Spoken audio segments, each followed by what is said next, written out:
مستحب روزوں کے فقہی احکام. دیکھیے مستحب روزوں میں ایک مسئلہ یہ ہوتا ہے کہ مستحب روزے کی نیت آپ کب تک کر سکتے ہیں. دیکھیے ابھی آگے چل کر بھی ذکر ہوگا کہ ماہ مبارک رمضان میں تو اذان فجر سے پہلے تک نیت کرنا ہوتی. جان بوجھ کر بھی مستحب روزے کی نیت کو آپ اتنا ڈیلے کر سکتے ہیں یہاں تک کہ بالکل غروب کا وقت قریب آ جائے. ابھی تھوڑی دیر بعد مغرب ہونے والی ہے, روزہ افطاری کا ٹائم ہے.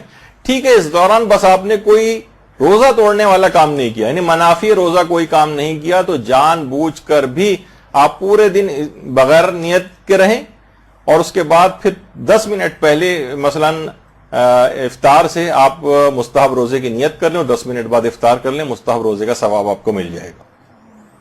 تو یہ یعنی فجر سے غروب تک کبھی بھی مستحب روزے کی نیت کر سکتے ہیں اور جان بوجھ کر بھی کر سکتے ہیں, مستحب روزے کا ثواب مل جائے گا. اچھا دیکھیے, واجب ماہ رمضان کے آدھا روزوں کے اندر تو آپ کو نماز فجر سے پہلے تک لازمی نیت کر لینی ہے.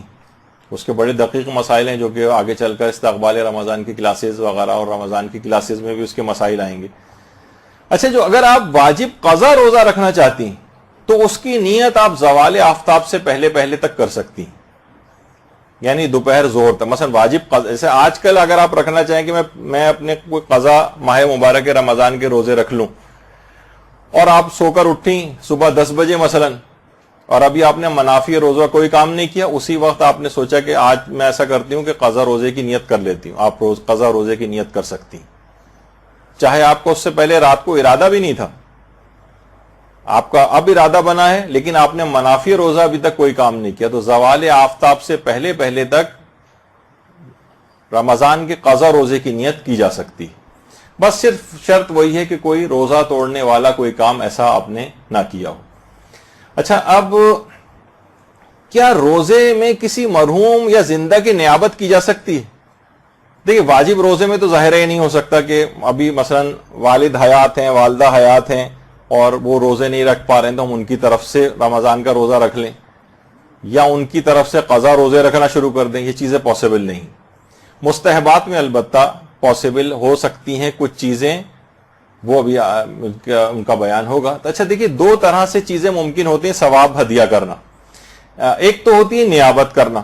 نیابت کرنا مردہ کی بھی نیابت ہوتی ہے, زندہ کی بھی نیابت ہوتی ہے کہ یہ عمل میں فلاں زندہ کی طرف سے کر رہا ہوں. اس میں کچھ پابندیاں ہیں کہ کون سی چیز زندوں کی طرف سے ہو سکتی ہے اور کون سی چیز مردوں کی طرف سے ہو سکتی. لیکن اہدا جو ہے یعنی ہدیہ کرنا, یہ زندہ اور مردہ دونوں کے لیے بالکل صحیح. مثلا آپ نے 2 رکعت مستحب نماز پڑھی اور اس کے بعد آپ نے کہا کہ اس 2 رکعت مستحب نماز کا ثواب میرے والد گرامی کو پہنچے جو کہ اس وقت حیات ہیں مثلا, یا میری والدہ جو اس وقت حیات ہیں, یا فلاں رشتہ دار جو اس وقت زندہ ہے, اس کو بھی آپ ہدیہ کر سکتی. تو ہدیہ تو سب زندہ کو بھی ہو سکتا ہے, مردہ کو بھی ہو سکتا ہے. لیکن نیابت, اچھا نیابت کے اندر بھی دیکھیے بہت ساری چیزیں ہیں.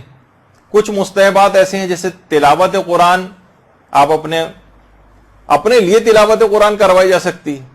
سورہ فاتحہ, جب مرحوم کے لیے سورہ فاتحہ کا پرچہ جا رہا ہے اس میں آپ اپنا نام بھی شامل کروا سکتی ہیں جو کہ زندہ بیٹھے ہوئے ہیں. مثلا ایصال ثواب کی مجلس زندہ کی طرف سے بھی ہو سکتی, زندہ کی بھی ہو سکتی, تو اس میں کوئی حرج نہیں ہے. بہت سے مستحبات ایسے ہیں. لیکن نماز و روزے کا ایک مسئلہ ہے.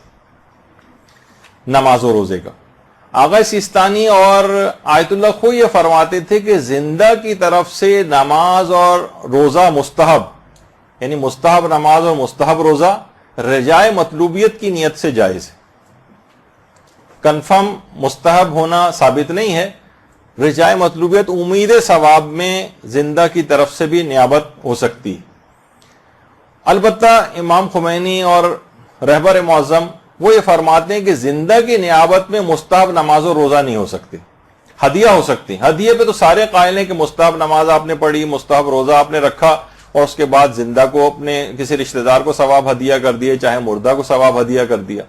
لیکن نماز اور روزہ ایک ایسی چیز ہے کہ آغا خوئی اور آغا سیستانی بھی فرماتے ہیں کہ رجائے مطلوبیت کی نیت سے تو کر سکتے ہیں لیکن کنفرم مستحب کی نیت سے نہیں کر سکتے. اور امام خمینی اور آغا خامنئی تو فرماتے ہیں نہیں, زندہ کی طرف سے نیابت نہیں ہو سکتی نماز اور روزے کے لیے. البتہ خود پڑھنے کے بعد ثواب ہدیہ کر دیں. ہاں کچھ عبادت ایسی ہیں جو زندہ کی طرف سے نائب بن کے بھی کی جا سکتی ہیں. مثلا اس کے اندر آتا ہے طواف، مستحب طواف. اس میں آتا ہے مثلا عمرہ، یہ زندہ کی طرف سے بھی ہو سکتا ہے کہ ہمارا کوئی رشتہ دار یہاں پر ہو اور ہم اس کی طرف سے عمرہ کر لیں. مستحب حج یہ آتا ہے باقاعدہ، اور یہ فقہی مسائل کے اندر بھی چیز آتی ہے. اور ایک سوال اٹھتا ہے کہ کیا امام زمانہ علیہ السلام کے لیے اللہم صلی علی محمد و علی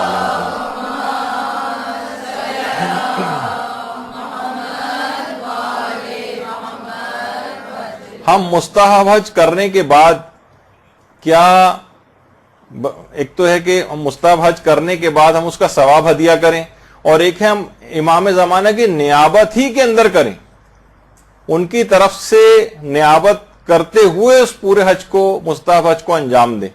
تو علماء کہتے ہیں جائز تو ہے، لیکن بہتر یہ ہے کہ نیابت نہ کریں امام زمانہ کے لیے، بلکہ خود اپنی نیت سے مستحب حج کریں، اس کے بعد ثواب امام زمانہ کو ہدیہ کر دیں. یہ ذرا بہت بڑا کام ہو جائے گا کہ امام زمانہ کی نیابت کرنا.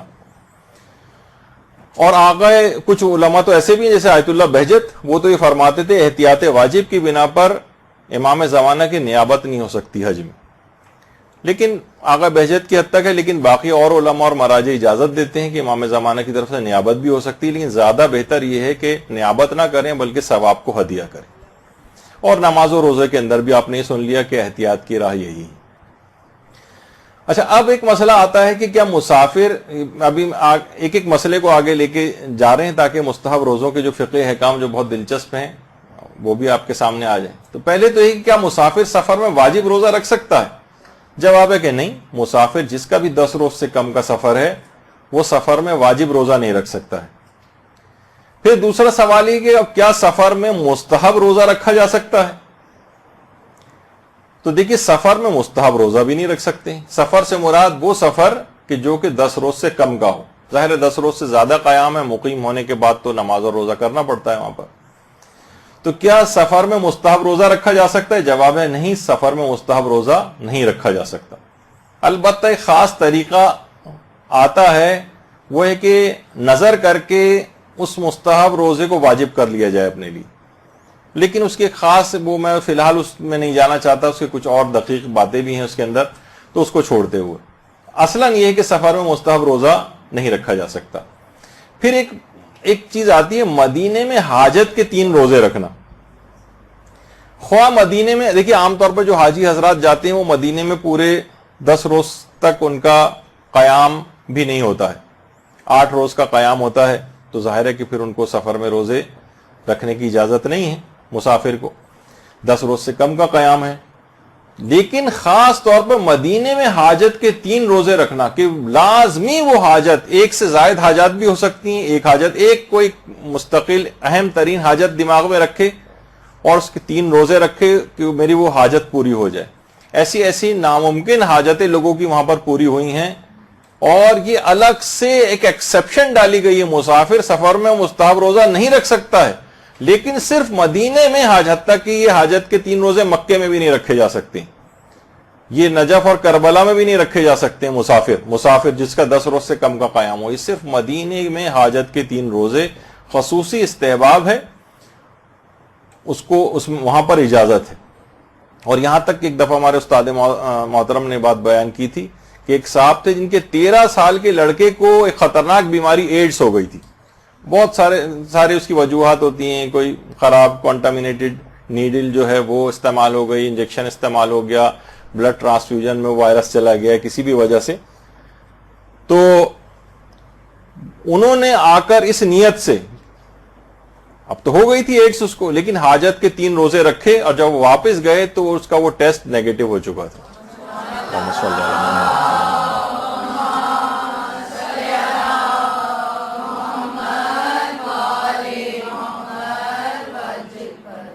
تو مدینے میں حاجت کے 3 روزے رکھنا مستحب روزہ، اگرچہ مسافر نہیں رکھ سکتا، لیکن اس کا اتنا زیادہ ثواب بھی ہے اور یہ بہت مجرب بھی ہے کہ وہ لازمی وہ دعا قبول، حاجت قبول ہو جاتی ہے جو ان 3 روزے رکھنے کے بعد مانگی جاتی ہے.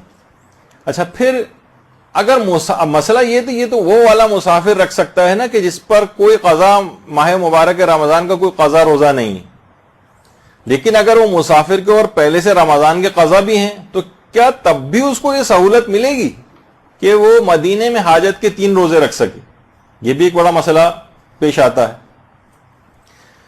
تو علماء یہ کہتے ہیں کہ علماء میں بھی امام خمینی، رہبر معظم آیت اللہ خامنئی اور آیت اللہ خوئی، وہ فرماتے تھے کہ جی ہاں، تب بھی جس شخص پر قضا روزے ہوں تب بھی اس کو اس بات کی اجازت ہے کہ وہ اس مسافر مہینے میں 10 روز سے اگر کم کا قیام ہے اس کا، تو مدینے میں وہ حاجت کے 3 روزے رکھ سکتا ہے، چاہے اس پر قضا روزے ہی کیوں نہ ہو۔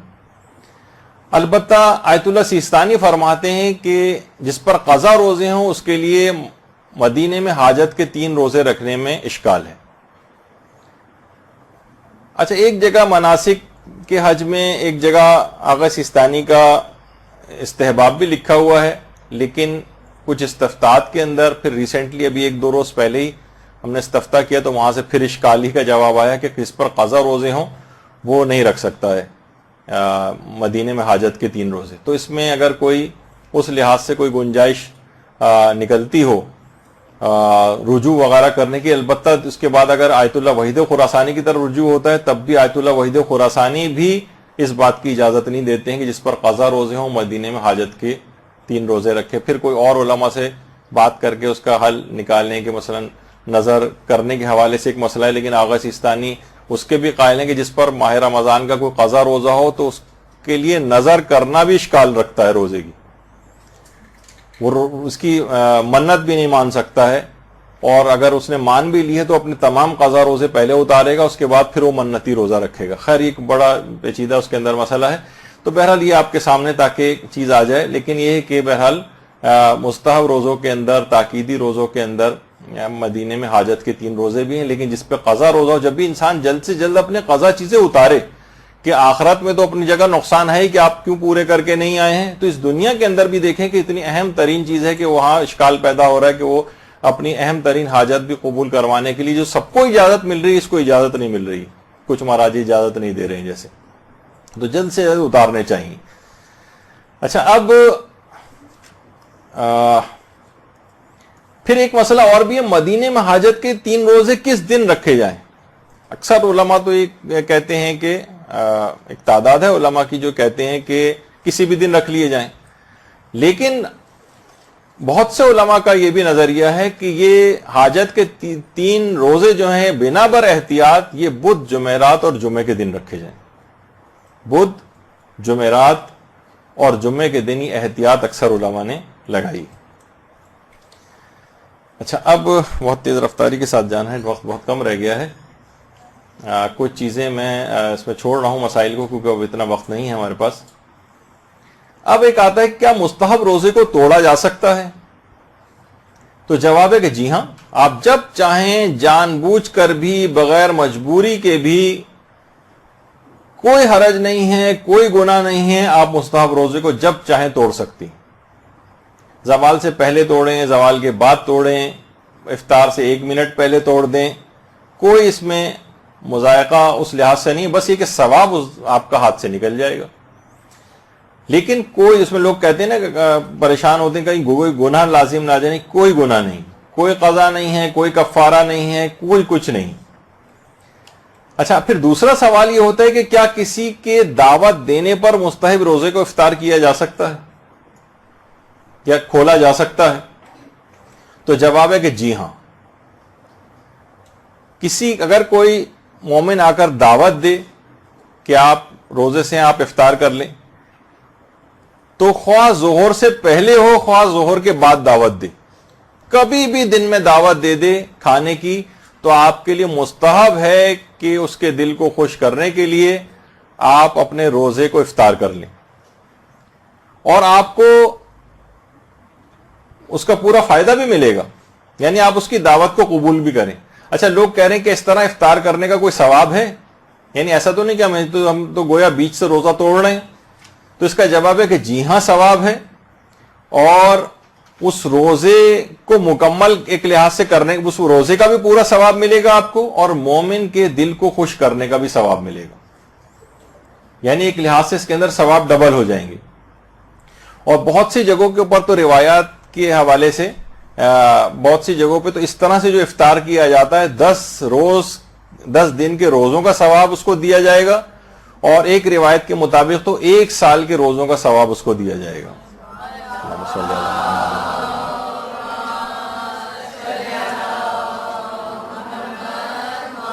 بہت سے لوگ بہت ریزسٹنس دکھاتے ہیں کہ نہیں ہم روزے کو مکمل کریں گے، روزے کو مکمل کریں گے. تو ٹھیک ہے، مکمل کر سکتے ہیں، اس میں کوئی حرج نہیں ہے، آپ دعوت مومن ٹھکرا دیں، لیکن یہ کہ اتنے بڑا ثواب بھی آپ کے ہاتھ سے نکل جائے گا. اچھا، اب کس کی دعوت پر مستحب روزہ کھولا جا سکتا ہے؟ روایت میں آیا ہے کہ مومن کی دعوت پر، مومن کا لفظ اس کے اندر آیا ہے. اچھا، بہت سے لوگ ایک سوال کرتے ہیں کہ کیا مثلا بیویاں روزانہ عام طور پر ناشتہ لگا دیتی ہیں اور دعوت دی آئیے، یعنی مثلا کہتی ہیں کہ ناشتہ کر لیں، اور مثلا ڈائننگ ٹیبل جو سجی ہوئی ہے اور بریڈ بھی ہے اور انڈا بھی رکھا ہوا ہے، جس طرح پورا ایک ہوتا ہے اچھا ناشتہ، وہ اگر روزانہ کی بنیاد پہ ہم روزانہ صبح کو نیت کریں مستحب روزے کی اور وہ روزانہ ناشتہ لگا دے، تو کیا روزانہ لوگ کہیں گے تو کھیل ہو رہا ہے بھائی، اور یہ روزانہ بڑے آرام سے اس کی مستحب روز؟ جی ہاں، یہ مستحب روزوں کا ثواب بھی ملے گا اس کو، اور مومن یا مومنہ کی دعوت کو قبول کرنے کا بھی ثواب ملے گا.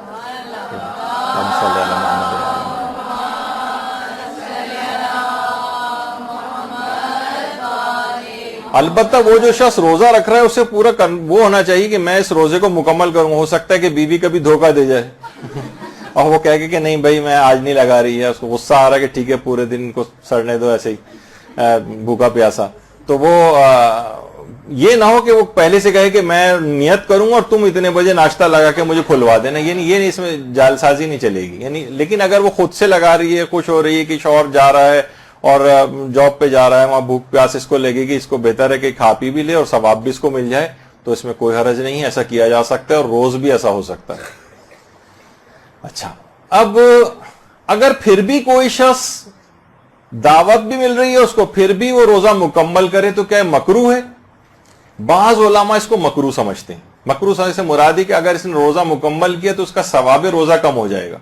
لیکن موجودہ مجتہدین جیسے آغا سیستانی وغیرہ وہ یہ کہتے ہیں کہ نہیں، اس ٹھیک ہے کہ بہت سے مجتہدین نے اس کو مکروہ کہا ہے، لیکن آغا سیستانی کے نزدیک روزہ پھر بھی اگر مکمل کر لے تو مکروہ نہیں، اور افطار نہ کرے روزہ مکمل کر لے، اس کا کوئی اس روزے کا ثواب کم نہیں ہوگا. البتہ بہرحال کچھ ثواب اس کے ہاتھ سے یوں نکل جائیں گے کہ مومن یا مومنہ کے دل کو خوش کرنے کا ثواب نکل جائے گا.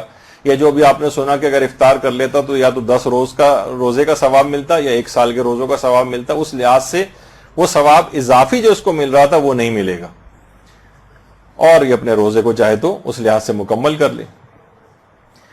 اچھا، اب اس میں ایک مسئلہ یہ آتا ہے کہ اس جو دعوت افطار دی جائے اس دعوت کی نوعیت کیا ہو. کیا مثلا پانی کا گلاس صرف دے دیا جائے کہ یہ لیجیے افطار کر لیجیے، یا مثلا چائے پلا دی جائے، یا مثلا صرف بسکٹ کا ایک ٹکڑا جو ہے وہ ہاتھ میں تھما دیا جائے، یا ٹافی دے دی جائے، یا کھجور دے دی جائے، مٹھائی کا ٹکڑا دے دیا جائے، یا مثلا شربت دے دیا جائے، کوئی ڈرنک دے دیا جائے، تو کیا یہ ان کو کہا جاتا ہے معمولی تشرفات؟ کیا اس سے بھی افطار، اگر یہ کوئی پورا کھانا نہیں دے رہا ہے کوئی بلکہ اتنی سی کوئی چیز پکڑا رہا ہے ہاتھ میں، تو کیا تب بھی مستحب ہے کہ یہ اپنے روزے کو توڑ دے؟ تو دیکھیے اس میں آیت اللہ سیستانی اور رہبر معظم یہ فرماتے ہیں کہ نہیں، یہ کافی نہیں ہے، معمولی تشرفات کافی نہیں ہے، میل طعام یہ ہونا چاہیے. یعنی اتنا ہو کہ کھانے پینے کی چیزیں سامنے رکھی ہوں، جیسے میں نے کہا کہ ناشتہ اگر اس نے رکھا ہے تو چائے بھی ہے اور بریڈ بھی ہے یا پراٹھا بھی ہے اور انڈا بھی رکھا ہوا ہے، یعنی اس طریقے سے کہا جائے گا کہ ہاں یہ میل ایک ہے موجود. لیکن اگر کوئی اتنا چھوٹا سا کوئی چیز ٹکڑا پکڑا دے، کوئی بسکٹ پکڑا دیا، کوئی اس طرح کی چیزیں، تو یہ معمولی تشرفات سے روزہ کھولنے کا پھر وہ جو استحباب ہے وہ نہیں. یہ کیا ہے کہ مومن کے دل کو خوش کرنا، اتنا سے جو ہے وہ ٹکڑا بسکٹ کا دے رہیں گے، ہمارا بڑا دل خوش ہو رہا ہے آپ کو روزہ افطار کرانے سے، تو آپ کا بھی خوش نہیں ہو رہا ہے تو ان کا کیسے خوش ہو رہا ہے؟ تو خیر، تو دعوت کی نوعیت، تو اکثر مراجع یہ کہتے ہیں نہیں معمولی تشرفات نہیں چلیں گے, تھوڑا سا یعنی اہتمام ہونا چاہیے, اس کا کھانا ہو یا مثلا اس طرح کی کوئی چیز ہو کہ جسے کہا جائے کہ ہاں یہ طعام ہے. البتہ آقا خوئی کے مقلدین کے لیے ایک بڑی سہولت اور آسانی ہے, وہ فرماتے ہیں کہ نہیں ان تمام معمولی تشرفات سے بھی روزہ کھولنے کا استحباب ثابت ہوتا ہے, یعنی ثابت ہے, مقصد ہے کہ اس کو ثواب ملے گا. یعنی روزانہ کی بنیاد پہ مثلا آقا خوئی کے جو تقلید میں افراد ہیں ان کی بیگمات جو ہیں ان کو بجائے ناشتہ پکڑانے کے صرف پانی کا ایک گلاس تھما دیتی ہیں مثلا کہ بھائی اس سے بھی تو کھولنے کا ثواب ہے, تو ٹھیک ہے بس آپ یہ کھولیے اور جائیے. تو مثلا اس طرح کی جو چیزیں ہیں ان کے نزدیک آقا خوئی کے میں ثابت ہو جاتا ہے, اس سے یعنی مستحب کا ثواب مل جائے گا اور روزہ کھولا جا سکتا ہے. اچھا, اب ایک سوال اس کے اندر یہ ہے کہ روزہ کھولنے کا تو ثواب اس کو مل رہا ہے, یہ جو کھلوا رہا ہے کہ اس کو بھی کوئی ثواب ہے؟ یعنی کھلوا رہا ہے یا توڑوا رہا ہے جس کو کہا جائے, پورا اگر رکھ لیں روزہ اور اس کے بعد افطار کروائیں کسی کو, وہ تو ایک الگ سے ثواب ہے. لیکن یہ جو بیچ میں روزہ ہمارا کھلوا رہا ہے, اکثر مساجد کے اندر لوگ چیزیں لے کر کھڑے ہو جاتے ہیں اور لوگوں کو چھوٹی چھوٹی سی اس طرح کی چیزیں پکڑا رہے ہوتے ہیں. چلیں اگر وہ میل کے طور پر اور وہ اپنے اختلاف اپنی جگہ پر ہے کہ چھوٹی موٹی چیزوں سے کھلتا ہے یا نہیں کھلتا ہے, وہ ایک الگ ہے, تو کیا کھلوانے والے کو بھی کوئی ثواب ہے؟ تو جواب اس کا یہ ہے علماء نے دیا کہ کھلوانے والے کو کوئی ثواب نہیں, یہ جو روزہ کھول رہا ہے اس کو فقط ثواب ملتا ہے. تو بہرحال اب مثلا خواتین اگر سن لیں گی تو اب وہ کہیں گے کہ ثواب نہیں ہے, تو شوہر بیچارے ان کے سفر کریں گے کہ وہ نہیں کھول سکیں گے. اچھا, پھر ایک اور چیز یہ ہے کہ کیا دعوت دینے والے کو یہ بات معلوم ہونی چاہیے کہ آپ روزے سے ہیں؟ مثلا آپ شوہر نے خود ہی نیت کر لی, اس نے بیوی کو نہیں بتایا, بیوی نے روزانہ کیونکہ وہ ناشتہ لگاتی, اس نے ناشتہ لگا دیا, تو کیا اس کو پتا ہونا چاہیے, یہ بات معلوم ہونی چاہیے؟ کچھ علماء کہتے تھے کہ ہاں یہ اگر وہ شخص اپنے ظاہر نہیں کرنا چاہ رہا ہے کہ میں نے روزہ رکھا ہے اور اس شخص دوسرے شخص کو یہ بات پتا نہیں ہے, تو وہ روزہ کھول لے اور اپنے ظاہر نہ کرے اس بات کو کہ میں مثلا جو ہے وہ روزے سے ہوں, خاموشی کے ساتھ افطار کر لے. تو بہرحال اس لحاظ سے کہ اخلاص وغیرہ کے اس کے منافی نہ ہو جائے.